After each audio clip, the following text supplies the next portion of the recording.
من يهده الله فلا مضل له ومن يضلله فلا هادي له ونشهد أن لا إله إلا الله وحده لا شريك له ونشهد أن سيدنا وسندنا ومولانا محمدا عبده ورسوله صلى الله تعالى عليه وعلى آله وبارك وسلم تسليما كثيرا أما بعد فقد قال الله تبارك وتعالى في القرآن المجيد أعوذ بالله من الشيطان الرجيم بسم الله الرحمن الرحيم يا أيها الذين آمنوا هل أدلكم على تجارة تنجيكم من عذاب أليم تؤمنون بالله ورسوله وتجاهدون في سبيل الله بأموالكم وأنفسكم ذلكم خير لكم إن كنتم تعلمون صدق الله مولانا العظيم وصدق رسوله النبي الكريم ونحن على ذلك من الشاهدين والشاكرين والحمد لله رب العالمين.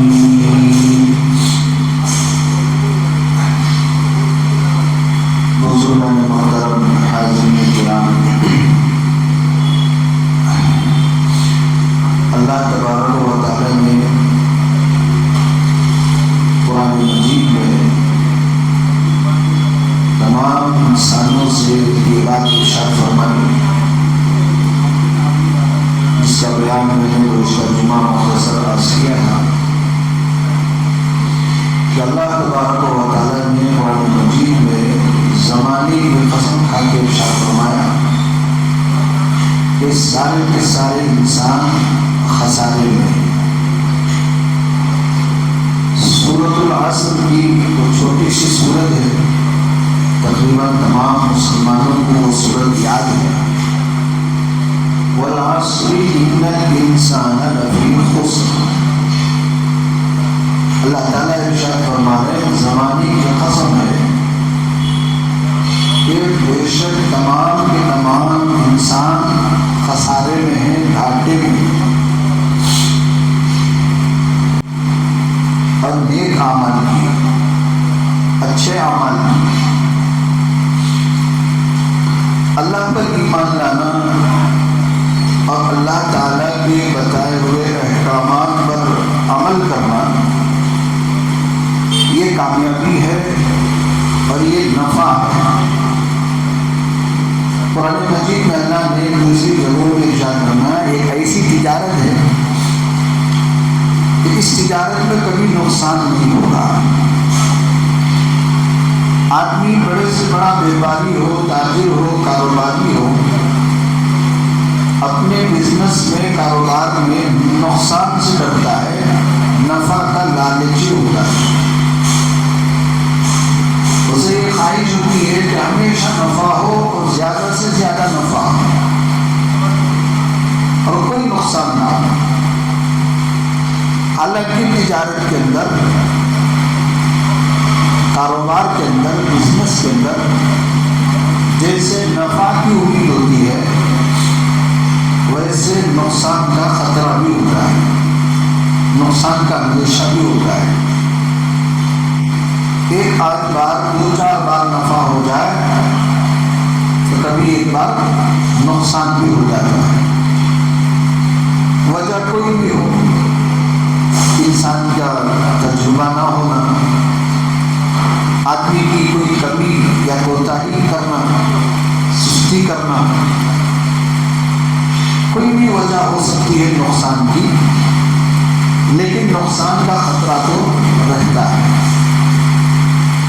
لیکن اللہ تبارک و تعالیٰ نے قرآن مجید میں ایسی تجارت بتائی کہ اگر تم یہ تجارت اللہ سے کرو، یہ معاملہ اللہ سے کرو، اللہ سے تمہاری یہ ڈیل پکی ہو جائے تو نفع پکا ہے، نقصان بالکل نہیں۔ یہ تجارت ہے کہ آپ اللہ سے کریں۔ جیسے آج بزنس ہوتا ہے، کئی طرح کے اصطلاحات ہیں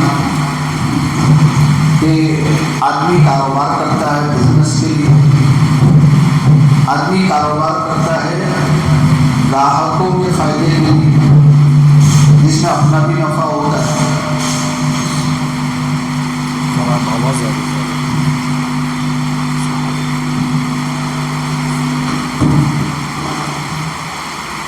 جس میں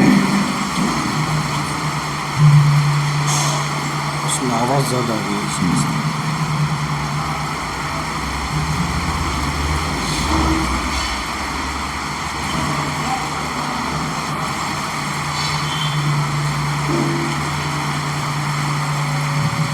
اللہ تبارک و تعالیٰ قرآن مجید میں ایسی تجارت ارشاد فرمائے کہ جس میں نقصان نہیں۔ آج ہم تجارت کرتے ہیں اپنے فائدے کے لیے، لوگوں کے فائدے کے لیے، بزنس کے لیے، کاروبار کے لیے، تو ہمارا معاہدہ ہوتا ہے کسی کمپنی سے یا گاہکوں سے یا کسی پارٹنر سے، کہ ہماری ڈیل ہوتی ہے کہ ہم نے کمپنی سے اتنے ساتھ معاہدہ کر لیا کہ ہم اس کمپنی میں آپ کا شیئر خریدیں گے، جو بھی منافع آئے گا اس میں سے ہمارا اتنا نفع ہوگا۔ یا دو آدمی ملتے ہیں، آپس میں معاہدہ کر لیتے ہیں کہ ہم دونوں مل کر بزنس کریں گے، کاروبار کریں گے، چاہے دونوں مل کر سرمایہ لگاؤ، دونوں مل کر محنت کرو، یا آپ سرمایہ لگاؤ میں محنت کروں، نفع اتنا، تو اسے پارٹنرشپ کہتے ہیں۔ یا بندوں سے معاہدہ کرتے ہیں کہ آپ ہمیں یہ چیز ہم آپ کو اتنے میں بیچیں گے، آپ اتنے میں خریدیں گے۔ ایک طرح کی ڈیل ہوتی ہے، بزنس ہوتی ہے، جس کے اندر دھوکے کا خطرہ ہوتا ہے، جھوٹ کا خطرہ ہوتا ہے اور نقصان کا خطرہ ہوتا ہے۔ یہ ہو سکتا ہے کمپنی دھوکہ دے دے، یہ ہو سکتا ہے یہ جو بیچنے والا مالک ہے یہ جھوٹ بول رہا ہے، یا ہو سکتا ہے کہ جو ہمارا پارٹنر ہے اس کی نیت بدل گئی ہے، کچھ بھی ہو سکتا ہے۔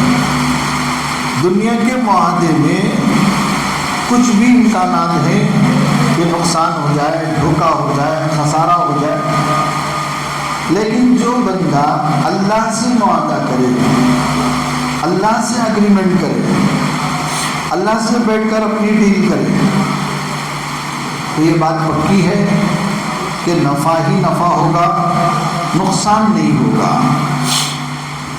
اللہ نے اسے قرآن مجید میں تجارت لن تبور کہا۔ یہ ایسی تجارت ہے جس میں کوئی خطرہ نقصان کا بالکل نہیں ہے، نقصان ہی نہیں۔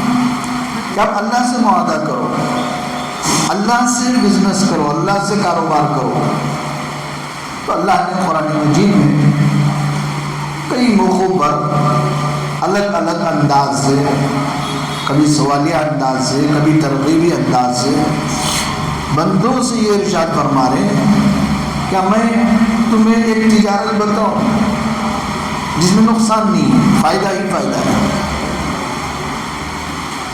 تو ہر کوئی بندہ لپکتا ہے کہ آپ ایسی تجارت بتا رہے ہیں، وہ بزنس بتا رہے ہیں جس میں نقصان نہیں ہے، تو ہر بندہ اس کاروبار میں آگے بڑھتا ہے، وہ بزنس کرنے کے لیے تیار ہو جاتا ہے، اس تجارت میں حصہ لینے کے لیے تیار ہو جاتا ہے جس میں نقصان بالکل نہیں ہے۔ یہی انداز اللہ نے قرآن مجید میں ارشاد فرمایا، یا ایھا الذین آمنوا هل ادلکم علی تجارہ، اے ایمان والو کیا میں تمہیں ایسی تجارت بتاؤں، ایسی تجارت جس میں نقصان تو بالکل نہیں ہے، بلکہ مزید ایک اور فائدہ یہ ہوگا کہ قیامت کے دن اللہ تعالیٰ کے دردناک عذاب سے تمہیں بچائے گا۔ یہ تجارت دنیا کے نقصان سے بھی بچائے گی، اور مرنے کے بعد جو اللہ کا عذاب ہے دردناک، اس عذاب سے بھی تمہاری حفاظت ہوگی۔ وہی فرما رہے ہیں هل ادلکم علی تجارۃ تنجیکم من عذاب علیم، دردناک عذاب سے تمہیں بچائے بھی سی تجارت۔ تو اللہ کے نبی صلی اللہ علیہ وآلہ وسلم پر یہ آیتیں اتاری گئی۔ آپ نے ارشاد فرمایا، اللہ کا فرمان ہے تؤمنون باللہ ورسولہ، پہلی بات یہ ہے کہ تم اللہ پر ایمان لاؤ، اللہ کے رسول پر ایمان لاؤ۔ اللہ پر ایمان لانا، اللہ کے رسول پر ایمان لانا، اور یہ ایمان اتنا پکا ہو، اتنا پختہ ہو، اتنا مضبوط ہو، اتنا مستحکم ہو، حالات کیسے بھی آ جائیں، مجبوریاں کیسی بھی آ جائیں، یہ ایمان نہ بکے، یہ ایمان کمزور نہ ہو۔ کہیں ایسا نہ ہو کہ 4 پیسوں کے خاطر ہم نے اپنا ایمان بیچ دیا، کہیں ایسا نہ ہو کہ دنیا کے لالچ میں آ کر ہم نے ایمان کا سودا کر لیا۔ اتنا کمزور ایمان نہیں ہونا چاہیے۔ یہ ہے تؤمنون باللہ ورسول، اللہ پر ایمان لائے، اللہ کے رسول پر ایمان لائے۔ جب یہ بات کہی جاتی ہے کہ اللہ پر ایمان لائے، رسول پر ایمان لائے، تو ہمارے ذہنوں میں یہ بات آتی ہے کہ حضرت ہمارا تو ایمان پہلے سے ہے، ہم تو ایمان والے ہیں، ہمیں ایمان ہے اللہ پر، اللہ کے نبی پر، یہ کون سی نئی بات نہیں۔ تو ایمان تو ہے، کمال تو یہ ہے کہ اس ایمان کو ہم بچائے، کہیں دنیا کا سودا نہ کر بیٹھے کہ ہم نے اپنا ایمان بیچ دیا۔ تو کئی مواقع ایسے آتے ہیں، کئی حالات ایسے آتے ہیں، کئی مجبوریاں ایسی آتی ہیں کہ وہاں ہم اپنے ایمان کا سودا کر لیتے ہیں، وہاں خود کو بھول جاتے ہیں کہ میں ایمان والا ہوں، وہاں بھول جاتے ہیں کہ میں مسلمان ہوں۔ مسجد میں بیٹھے ہیں، اللہ اللہ کرنے یاد ہے کہ میں مسلمان ہوں، میرا نام فلاں ہے۔ بازاروں میں چلے جاتے ہیں، دنیا کے دھندوں میں چلے جاتے ہیں، تو وہاں بھول جاتے ہیں کہ میں مسلمان ہوں، میرا نام کیا ہے، میرا اللہ پر ایمان ہے، وہاں بھول جاتے ہیں۔ تو ہم نے ایمان کا سودا کر لیا کہ نہیں کر لیا؟ ایمان کا سودا کر لیا۔ ایمان اتنا کمزور ہے کہ مسجد کی 4 دیواری کے اندر تو ایمان ہے، اسلام ہے، ہم مسلمان ہیں، مسجد کے 4 دیواری کے باہر ہم خود بھول جاتے ہیں کہ ہم مسلمان ہیں۔ تو یہ نقصان ہوا، یہ بڑا خسارہ ہوا کہ ایک ایمان والا ہوتے ہوئے ایمان سے فائدہ نہ اٹھائے، ایمان کا سودا کر لے، یہ بہت بڑا نقصان ہے۔ جھوٹ بولنا، دھوکہ دینا، سود کھانا، سود کھلانا، سود کا کاروبار کرنا، یہ سب ایمان کے خلاف ہے، ایک ایمان والا نہیں کر سکتا۔ ایمان والے کو تجارت کی ترغیب دی گئی، ایمان والے کو ملازمت کی ترغیب دی گئی، ایمان والے کو محنت اور کوشش کرنے کی ترغیب دی گئی۔ کہیں بھی کبھی بھی ایمان والے سے یہ نہیں کہا کہ تم کبھی سود بھی کھا لیا کرو یا سود بھی کھلایا کرو، یہ نہیں فرمایا۔ سود کھانا، سود کھلانا، سودی کاروبار میں وٹنس بننا، یہ سب ناجائز ہے، حرام ہے، گواہ بھی نہیں بن سکتے۔ ایک آدمی سودی کاروبار کر رہا ہے اور میں تو نہیں کر رہا ہوں لیکن میں گواہ بن رہا ہوں، یہ صحیح آدمی ہے کہ میں سفارش کرتا ہوں اس کو اتنا سود دیا جائے، یہ بھی کیا ہے؟ حرام ہے، ناجائز ہے۔ بینک میں ایک آدمی لون لے رہا ہے، سودی قرض لے رہا ہے، اور ہم نے جا کر اس پر وٹنس دستخط کر دی تاکہ ان کو لون دے سکتے ہیں، تو یہ دستخط کرنا بھی حرام ہے۔ سودی کاروبار میں گواہ بننا، جی وٹنس بننا، یہ بھی ناجائز اور حرام ہے۔ تو بلا وجہ ہم کئی موقعوں پر ایسے حالات آتے ہیں وہاں ہم اپنا ایمان بیچ دیتے ہیں، ایمان بیچ دیا۔ تو کیسے مواقع دین کے نام پر، اسلام کے نام پر، محبت کے نام پر، شان اہل بیت کے محبت کے نام پر کتنا ہم ایمان کا سودا کر رہے ہیں، کتنا۔ محرم آیا، 10 تاریخ آئی، عاشورہ آیا۔ اللہ کے نبی صلی اللہ علیہ وآلہ وسلم نے حدیثوں میں عاشورہ کے اندر کرنے کے 2 ہی کام بتائے ہیں، آپ کو 2 ہی کام کرنا ہے، تیسرا کوئی کام نہیں ہے، کہ 2 ہی کام کرنا ہے آپ کو۔ کیا کرنا ہے؟ ایک اس دن توبہ کرنا ہے، اللہ کی طرف رجوع کرنا ہے۔ جب تک بھٹکے ہوئے تھے، بہکے ہوئے تھے، گناہ کر لیے، سو کر لیے، ہو گیا، چھوڑو۔ اس تاریخ میں اللہ سے معافی مانگو، گناہ سے توبہ کرو، اللہ سے معافی مانگو، ایک کام ہے۔ اور دوسرا کام فرمایا کہ عاشورہ کا روزہ رکھو۔ پچھلے زمانے میں یہی روزہ فرض تھا، رمضان کے روزے فرض نہیں تھے۔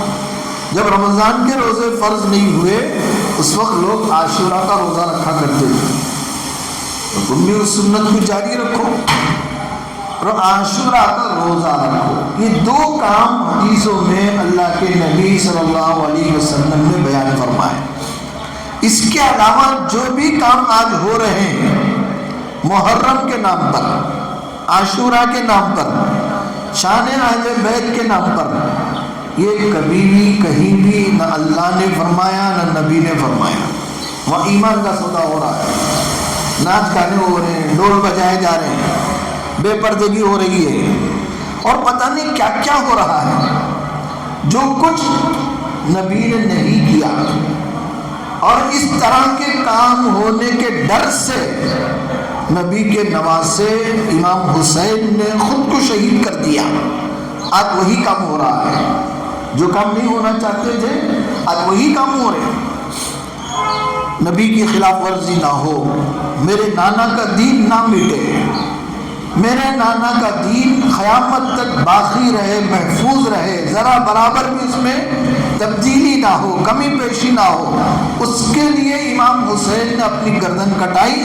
آج ہم اس کا صلہ اسی کے خلاف کر کے دے رہے ہیں، اسی کے خلاف، اور دعوے ہیں کہ ہم شان اہل بیت کے عاشق ہیں، ہم امام حسین کے عاشق ہیں، ہم حضرت امام حسین کے چاہنے والے ہیں۔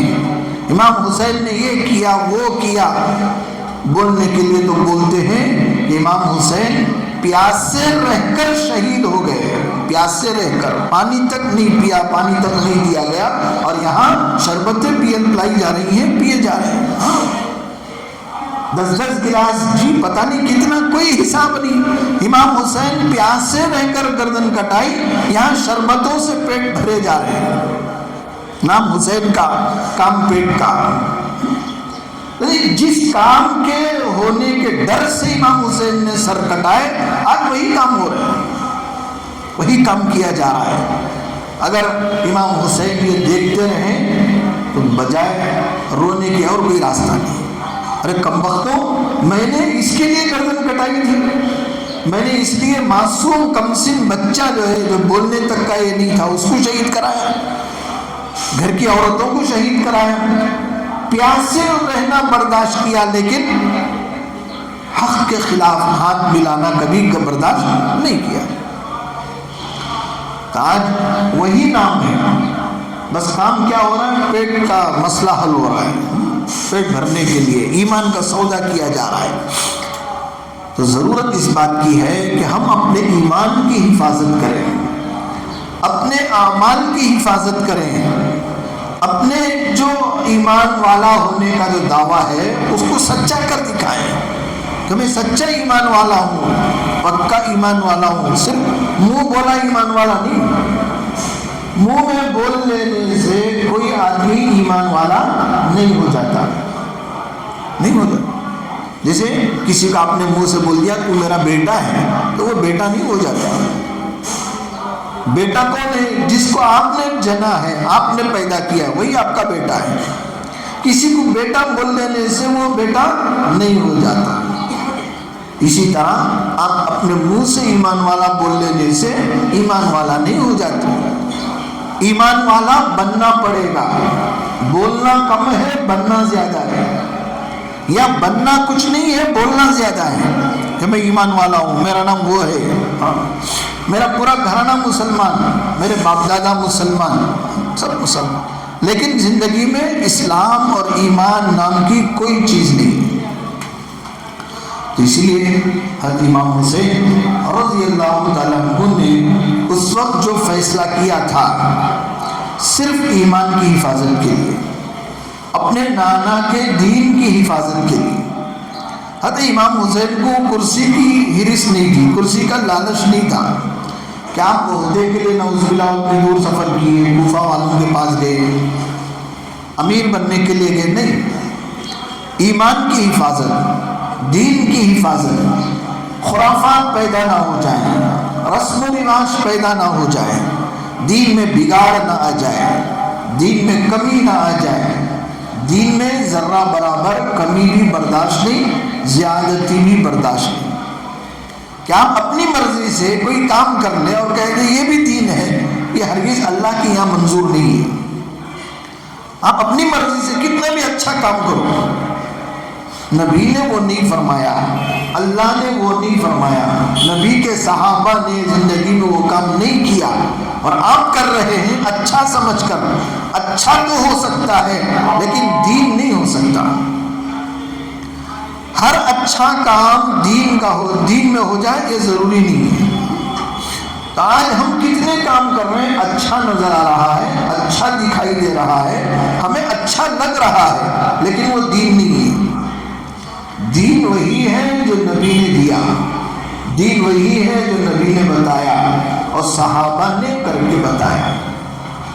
تو آج محرم کے نام پر، عاشورہ کے نام پر، محرم کی 10ویں تاریخ پر جو بھی ہو رہا ہے، آپ اسے حدیث میں تلاش کرو، قرآن میں تلاش کرو، صحابہ کی زندگی میں تلاش کرو. جو کام صحابہ کی زندگی میں ہوا ہے وہ کام دین ہے، جو کام صحابہ کی زندگی میں نہیں ہوا ہے وہ کام دین ہرگز نہیں ہے. یہ سمجھنا بہت ضروری ہے، ورنہ ہم کتنے کام دین سمجھ کر رہے ہیں اور یہ امید لگائے بیٹھے ہیں کہ اللہ خوش ہوگا، نبی خوش ہوں گے. ہرگز خوش نہیں ہوں گے. اللہ رسول کی خوشی اسی میں ہے کہ آپ اللہ رسول کے بتائے ہوئے کام پورے کرو. اللہ رسول، آپ نے کسی دشمن کو گالی دے دی، آپ نے کسی دشمن کو مار دیا، اس سے اللہ رسول کو خوشی نہیں ہوگی، ہرگز نہیں ہوگی. حضور پاک صلی اللہ علیہ وآلہ وسلم بیٹھے ہوئے تھے، راستے سے ابو جہل گزرا، اس نے آپ کو گالیاں دی، برا بھلا کہا، دشمن تھا. تو وہ بول کر آگے گیا ہی تھا، پیچھے حضرت حمزہ تشریف لائے، وہ بھی آپ کے چچا تھے لیکن ابھی مسلمان نہیں ہوئے تھے، لیکن بھتیجے سے پیار تھا، بھتیجے سے لاڑ تھا، آپ چاہتے تھے اپنے بھتیجے کو. ابو جہل نے گالیاں دی، آگے نکلا تو حضرت حمزہ جو ابھی مسلمان نہیں ہوئے تھے، ہاتھ نے پتھر دیا اور ابو جہل کا سر پھوڑ دیا، پیشانی پہ دے مارا، پیشانی پھوڑ گئی. تو حضرت حمزہ نے کہا بھتیجے خوش ہو جاؤ، میں نے تمہارے دشمن کا بدلہ لے لیا ہے. تو اللہ کے نبی صلی اللہ علیہ وآلہ وسلم نے ارشاد فرمایا میں ان چیزوں سے خوش نہیں ہوتا کہ آپ میرے دشمن سے بدلہ لے لیے اس لیے میں خوش ہو جاؤں، میں ان چیزوں سے خوش نہیں ہوتا. حضرت حمزہ نے پوچھا پھر بتا میرے بھتیجے تو کن باتوں سے خوش ہوتا ہے، کس چیز سے خوش ہوتا ہے؟ تو اللہ کے نبی صلی اللہ علیہ وسلم نے فرمایا میرے چچا آپ میرا دین قبول کر لیں، اللہ پر ایمان لائیں، مجھے اللہ کا رسول مانیں، میں خوش ہو جاؤں. تو حضرت حمزہ رضی اللہ تعالیٰ عنہ نے فوراً کلمہ پڑھا، اللہ پر ایمان قبول کیا، نبی پر ایمان لائے اور ان کو اللہ کا رسول مانا، پھر اللہ بھی خوش، نبی بھی خوش. اس واقعے کو آپ غور کرو کہ نبی کی خوشی دشمن سے بدلہ لینے میں اتنی نہیں ہے جتنی خوشی نبی پر ایمان لانے میں ہے، نبی کی پیروی کرنے میں ہے، نبی کی اطاعت کرنے میں ہے، اسی میں اللہ رسول کی خوشی ہے۔ کسی اور چیز میں آپ کچھ بھی کر لو اس میں اللہ کی خوشی ہے کوئی گارنٹی نہیں۔ ہاں اس بات میں گارنٹی ہے کہ آپ وہ کام کرو جو اللہ رسول کی مرضی ہے۔ اپنی مرضی کے کام کرتے جا رہے ہیں اور بولتے جا رہے ہیں اللہ تو خوش ہو جا تو قبول کر لے، کیسے قبول کرے گا؟ کہ آپ قبول کر لیں گے کہ ہمارے دکان میں کام کرنے والا نوکر اپنی مرضی سے آئے، اپنے ٹائم سے آئے اور اپنے من کا کام کرے، اور ہم جو کام بتائیں وہ کام نہ کریں، اور وہ نوکر کہے جی یجمان خوش ہو جاؤ میں سب کام کر رہا ہوں، خوش ہو جائیں گے یجمان؟ خوش نہیں ہوں گے۔ مالک اسی وقت خوش ہوگا جب ہمارا نوکر ہماری بات مانے، ہمارے حکم پر چلے، ہمارے بتائے ہوئے کام پورا کرے، تب مالک خوش ہوگا۔ اللہ رسول کی یہاں بھی یہی قانون ہے۔ ایسا نہیں ہے کہ آپ کا قانون الگ ہے اللہ رسول کا قانون الگ ہے، ایسا نہیں۔ اللہ کا قانون یہ ہے کہ آپ اللہ رسول کے حکم کو مانیں، یہی ایمان، یہی اعمال۔ حضرات صحابہ رسول اللہ صلی اللہ علیہ وسلم کی خدمت میں آتے اور پوچھتے یا رسول اللہ صلی اللہ علیہ وسلم اب کوئی اللہ کا حکم ہے؟ تو اللہ کا کوئی حکم آتا تو آپ فرماتے یہ اللہ کا حکم ہے عمل کرو۔ نماز کا حکم آیا، روزے کا حکم آیا، زکوٰۃ کا حکم آیا، حج کا حکم آیا، جو جو احکامات آتے گئے نبی امت کو بتلاتے گئے اور عمل کیا اور بتایا لوگوں کو یہ ہے اللہ کا حکم۔ تو صحابہ نے فوراً ہاتھوں ہاتھ ان احکامات کو لیا، عمل کیا۔ یہ نہیں کہا کہ میں سوچ کر بتاتا ہوں، میں غور کر کے بتاتا ہوں، یا انشاءاللہ دیکھتا ہوں، یا حضرت دعا کرو انشاءاللہ دیکھیں گے، سب نہیں۔ اللہ کا حکم نازل ہوا کہ شراب حرام ہے تو مدینے میں شراب کی نالیاں بہنے لگی۔ کوئی یہ نہیں سوچا کہ یہ کتنی پرانی شراب ہے، کتنی قیمتی شراب ہے، کتنے زمانے سے میں نے اس شراب کو جمع کیا ہے، نہیں سوچا۔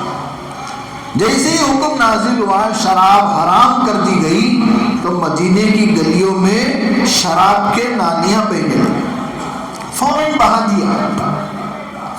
جیسے اللہ کا حکم ہوا کہ سود حرام ہے، اللہ کے نبی صلی اللہ علیہ وسلم نے اپنے چچا حضرت عباس کے اس زمانے کے حساب سے جو ہزاروں کا سود تھا، نبی نے فرمایا میں عباس کا سود معاف کرتا ہوں۔ اب کسی کو سود دینے کی ضرورت نہیں ہے، سود حرام ہے اسلام میں۔ سود لینا اور دینا جیسے حرام ہوا، صحابہ نے سودی کاروبار اسی وقت چھوڑ دیا۔ ایسا عمل صحابہ کا جذبہ کہ جیسے ہی حکم نازل ہوا خوشی سے عمل کرتے۔ نماز کا حکم نازل ہوا صحابہ میں خوشیاں آ گئی۔ لوگوں نے پوچھا ارے کیا آج تمہارا تہوار کا دن ہے؟ آج تمہارا کون سے عید کا دن ہے؟ اتنا خوشی مانگ رہے ہیں، اتنی خوشی ہو رہی ہے تم لوگوں کو؟ تو صحابہ نے کہا اللہ نے آج ہمیں نماز کا تحفہ دیا ہے، اور یہ وہ چیز ہے ہم جس سے اللہ سے ڈائریکٹ بات کر سکتے ہیں۔ یہ ہے نماز، اللہ سے ہم ڈائریکٹ مانگ سکتے ہیں۔ یہ وہ نماز ہے جس سے صحابہ کو خوشی ہو رہی ہے۔ اللہ کا حکم ہمیں کوئی بتایا جاتا ہے تو ہمیں خوشی نہیں ہوتی، بوجھ معلوم ہوتا ہے۔ شادی بیاہ کے موقع پر، غموں کے موقع پر جب وہاں کوئی آ کے دین کی بات بتاتا ہے، اللہ کا حکم بتاتا ہے تو بوجھ معلوم ہوتا ہے۔ کیا جی ہماری شادی ملی سننا اللہ کا حکم بتانے، نبی کے سنتہ بتانے ہماری شادی ملی، جو دوسرے کی شادیاں نہیں ملے، کہاں کی کیا کی کر رہی، وہاں جا کے بولو، ہم نہ مت بولو، بولتے کہ نہیں بولو۔ اللہ کا حکم وہاں بوجھ لگ رہا ہے۔ غموں میں بھی وہی حال ہے، خوشیوں میں بھی وہی حال ہے، پھر کون سا حال ہے جس میں ہم اللہ کے حکم پر چلیں گے؟ اس لیے ایمان کہتے ہیں کہ آدمی ہر حال میں اللہ کے حکم کو مانے، کسی بھی حالت میں ایمان کا سودا نہ کرے۔ یہ ہے حضرت انبیاء کی تعلیم، یہ ہے حضرت صحابہ کی زندگی کہ حضرت صحابہ نے کبھی بھی کہیں بھی جھوٹ نہیں کہا، دھوکہ نہیں دیا، وعدہ خلافی نہیں کی، نبی نے جو فرمایا ویسے عمل کیا۔ کوئی ایک صحابی آپ نہیں بتا سکتے جو نبی کے ہوتے ہوئے آ کے یوں کہے یا رسول اللہ صلی اللہ علیہ وسلم آج میں نے اپنے پسند سے یہ کام کیا ہے، آپ قبول فرما لیں، اللہ سے دعا فرمائیں کہ اللہ بھی قبول کر لیں، نہیں فرمائے۔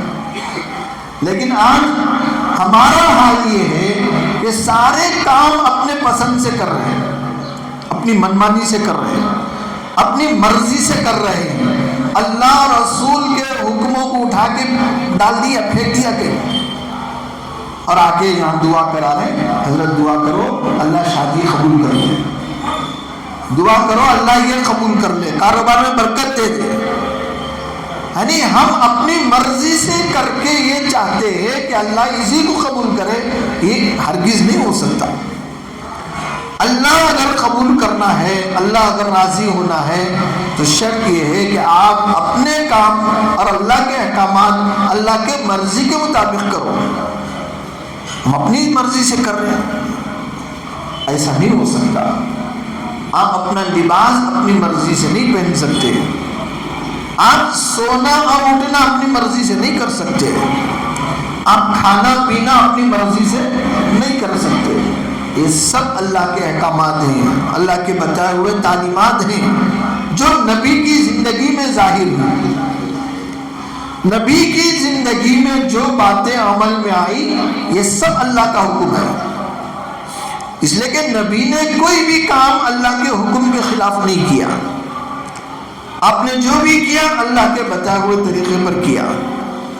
اب بولتے تھے اللہ کے حکم سے، کبھی بھی آپ نے اپنی مرضی سے کچھ نہیں بولا، اس کا گواہ قرآن ہے، وَمَا يَنطِقُ عَنِ الْهَوَىٰ إِنْ هُوَ إِلَّا وَحْيٌ يُوحَىٰ، کہ نبی کچھ بھی اپنی پسند سے اپنی خواہش سے نہیں بولتے، وہ وہی بولتے ہیں اللہ نے جس کی وحی اتاری ہے۔ جو بات پیغمبر کو بتائی گئی کہ یہ کہنا ہے وہی کہا نبی نے، تو کچھ کہنا تک اللہ کے حکم کے مطابق ہو تو عمل کرنا اللہ کے حکم کے خلاف کیسے ہوگا؟ تو نبی نے جو بھی کیا اللہ کے حکم کے مطابق کیا۔ تو رمضان آئے یا بقرعید آئے یا محرم آئے یا ربیع الاول آئے، کچھ بھی آئے، خوشیاں آئے یا غم آئے، کوئی تہوار کا دن آیا، کوئی خاص دن آیا، تو اس میں ہمیں وہی کام کرنا ہے جس کا حکم اللہ رسول نے دیا ہے، وہ کام ہرگز نہیں کرنا ہے جس کا حکم اللہ رسول نے نہیں دیا اور صحابہ کی زندگی میں نہیں تھی۔ آپ جلوس نکالتے جا رہے ہیں، آپ باجے بجاتے جا رہے ہیں، آپ سب کرتے جا رہے ہیں اور کہہ رہے ہیں اللہ قبول کر لے، وہ کیسے قبول کرے گا؟ آپ دیکھو یہ جلوس، یہ عروس، یہ جو بھی آپ باجے کرتے جا رہے ہیں، اللہ کا حکم ہے، نبی کا حکم ہے، صحابہ کی زندگی میں ہے، نہیں ہے تو نہیں ہے۔ ہم اپنی مرضی سے کر لیا، اس کو بڑھا لیا اور دعا کرتے جا رہے ہیں اللہ قبول کر لے، ہرگز قبول نہیں ہوگا۔ اللہ پاک اس چیز کو کوڑے دان میں پھینک دیں گے۔ ہمیں نہیں چاہیے تمہاری یہ مشقت، تمہارا یہ پھرنا، تمہارا یہ گھومنا، تمہارا یہ راستوں میں چلنا پھرنا ہمیں نہیں چاہیے، وہ کوڑا دان میں پھینک دیا جائے گا۔ صبح سے لے کر شام تک آپ راستوں میں گھوم رہے ہیں، فجر نہیں پڑھی، ظہر نہیں پڑھی، عصر نہیں پڑھی، مغرب نہیں پڑھی، ساری نمازیں چھوڑ کر آپ راستوں میں گھوم رہے ہیں، بھلے آپ کا خون ٹپکے، پسینہ ٹپکے، اللہ کے یہاں تمہاری یہ مشقت کوڑے دان میں ڈالنے کے برابر ہے۔ کیوں؟ نماز نہیں ہے زندگی میں، اللہ کا حکم ٹوٹ رہا ہے، جو فرض نہیں تھا اس کے کرنے کے چکر میں جو فرض تھا اس کو چھوڑ کے چل رہے ہیں۔ ایسا دین نہ نبی کو چاہیے نہ اللہ کو چاہیے، کبھی سوچا ہی نہیں ہم، اور ہم نے کیا سمجھ لیا یہی دین ہے، اس سے اللہ خوش ہوں گے، نبی خوش ہوں گے، ہرگز خوش نہیں ہوں گے۔ اللہ رسول کی خوشی اسی میں ہے جس کا حکم اس نے دیا وہ کرو، جس کا حکم اس نے نہیں دیا اس کے کرنے کے چکر میں اور آپ اللہ کے ہزاروں حکم توڑ رہے ہیں، تو اللہ سے خوش نہیں ہوگی۔ محرم کا دن روزہ رکھنا ہے تو روزہ رکھو، آپ شربت پیتے پھر رہے راستے میں، کھچڑے کھاتے پھر رہے راستے میں، آپ پراٹھے کھاتے پھر رہے راستے میں، گھوم پھر رہے گلیوں کوچوں میں، اور آپ ایک کھانے کا بازار بنایا ہوا ہے، اللہ ہرگز خوش نہیں ہوں گے۔ روزہ رکھ سکتے ہیں تو رکھو، نہیں رکھنا ہے تو مت رکھو، لیکن یہ مذاق دین کا کہ آپ راستوں میں سب گھومتے پھرتے کھاتے پھر رہے، اس سے اللہ کی خوشی نہیں ہے میرے بھائی۔ ایسا کئی کام ہم دنیا میں اپنی مرضی سے کر رہے ہیں، گھر میں، بازار میں، دکان میں، یہاں تک کہ مسجدوں میں تک ہماری منمانی آ گئی۔ مسجدوں کے اندر بھی ہم اپنی منمانی کرتے جا رہے ہیں، مسجدوں کے اندر مسجد کا جو حساب کتاب ہے، مسجد کی جو آمدنی ہے، سب متولیوں کے ہاتھ میں آ گیا قبضہ۔ وہاں اللہ کا حکم بالکل نہیں مان رہے، وہ اپنی مرضی سے خرچ کر رہے ہیں، اپنی مرضی سے امام مؤذن کا، خادمین کا، اسٹاف کا حق دبا کر یہ چار دیواریوں میں لگا رہے ہیں، بلڈنگیں بنانے میں لگا رہے ہیں۔ یہ متولیوں کا منمانی فیصلہ اللہ کے یہاں پکڑے جائیں گے میرے بھائی۔ کم سے کم اللہ کے گھر میں تو اللہ کی مانو، کم سے کم خدا کے گھر میں تو نبی کی مانو۔ یہاں آ کے اپنا حکومت چلا رہے ہیں، منمانی کرتے جا رہے ہیں، ہمارا دین کہاں تک بگڑا ہوا ہے۔ اس لیے ضرورت اس بات کی ہے کہ ہم کہیں بھی رہیں، کسی بھی حالت میں رہیں، اپنے ایمان کا سودا نہ کرے۔ یہ ہے ایمان لاؤ کا مطلب۔ اللہ نے قرآن مجید میں ایک جگہ ایمان والوں سے فرما رہا ہے، یا ایھا الذین آمنوا آمنوا، اے ایمان والو ایمان لاؤ۔ جو پہلے سے ایمان والے ہیں ان سے کہا جا رہا ہے ایمان لاؤ۔ کیا مطلب ہے اس کا؟ مطلب یہ ہے کہ آپ جو ایمان والے ہو ابھی ویسے نہیں ہو جیسے ہونا چاہیے، ابھی تمہارے اندر ایمان ویسا نہیں آیا جیسے ایمان آنا چاہیے۔ اگر کوئی آدمی ہمارے سامنے کام کرتا ہے، اس نے ٹھیک سے کام نہیں کیا تو ہم کیا کہتے ہیں؟ دوبارہ کرو وہ کام۔ مطلب کیا ہے کہ کام جیسا ہونا چاہیے تھا ویسا کام نہیں ہوا ہے، اسی لیے دوبارہ حکم ہو رہا ہے۔ تو اسی طرح ایمان والوں سے کہا جا رہا ہے تم ایمان لاؤ، تو صاف مطلب یہی ہے کہ تمہارا ایمان جیسے ہونا چاہیے تھا ویسے ابھی ایمان نہیں ہے۔ اللہ نے پہلے بارے میں فرمایا کہ ایمان کیسے لانا ہے، ایمان کی کسوٹی کیا ہے۔ یا اللہ ہم سب ایمان والے ہیں، مسلمان ہیں، اور تو کہہ رہا ایمان لاؤ، تو کیسے لانا ہے؟ اس کا جواب اللہ نے فرمایا آمنو کما آمن الناس، ایسے ایمان لاؤ جیسے صحابہ ایمان لائے تھے۔ کسوٹی کیا ہو گئی؟ صحابہ کا ایمان۔ آپ کو کیسے ایمان لانا ہے؟ جیسے صحابہ ایمان لائے تھے۔ ابھی تمہارا ایمان ویسا نہیں ہے جیسے صحابہ کا ایمان ہے، ابھی تمہاری زندگی ایمان پر نہیں آئی جیسے صحابہ کی زندگی آئی تھی، اسی لیے حکم ہو رہا ہے آمنو آمینو، اے ایمان والو ایمان لاؤ۔ یہی مطلب ہے کہ ابھی تمہارا ایمان ویسا نہیں ہوا جیسے صحابہ کا تھا۔ تو یہی کوشش ہونی چاہیے ہر جگہ، ہر میدان میں۔ صحابہ صرف مسجد میں نہیں رہتے تھے، صحابہ صرف اللہ ہی کے راستے میں نہیں رہتے تھے، صحابہ بازاروں میں بھی ہوتے تھے، صحابہ محلے میں بھی ہوتے تھے، صحابہ گھر میں بھی ہوتے تھے، ان کے بھی بیوی بچے تھے، وہ کوئی فرشتے نہیں تھے، ان کی بھی ضرورتیں ہوتی تھی، ان کو بھی بھوک لگتی تھی، ان کو بھی پیاس لگتی تھی، ان کو بھی تھکن ہوتی تھی، ان کو بھی نیند آتی تھی، وہ بھی جو ہے بیمار پڑتے تھے۔ سارے حالات جیسے ہمارے ہیں ویسے بھی ان کے۔ ارے ہمارے کیا حالات؟ کیا ہمارا کوئی ایک دن فاقے میں گزرا ہے؟ یاد ہے کسی کو؟ ہمارا ایک دن فاقے میں گزرا ہے؟ ہمارا ایک دن ناشتے کے بغیر نہیں گزرتا، ہمارا ایک دن چائے کے بغیر نہیں گزرتا، ہمارا ایک دن فاسٹ فوڈ کے بغیر نہیں گزرتا، ہمارا ایک دن اسنیکس کے بغیر نہیں گزرتا۔ صحابہ کے 3 مہینے 3 کھانوں کے بغیر گزرتے تھے۔ پریشان نظر آ جاتے صحابہ کے یہاں کھانا نہیں پکتا تھا، سالن نہیں پکتا تھا، کھجور پانی پہ گزارا کر لیتے. ہمارے سے زیادہ زندگی ان کی جو ہے، یعنی ہمارے زیادہ حالات دنیاوی اعتبار سے ان کے خطرناک تھے، کمتر تھے. ہماری طرح وہ اچھی طرح پیٹ بھر کے نہیں کھاتے تھے، آدھا پیٹ ہی کھاتے تھے.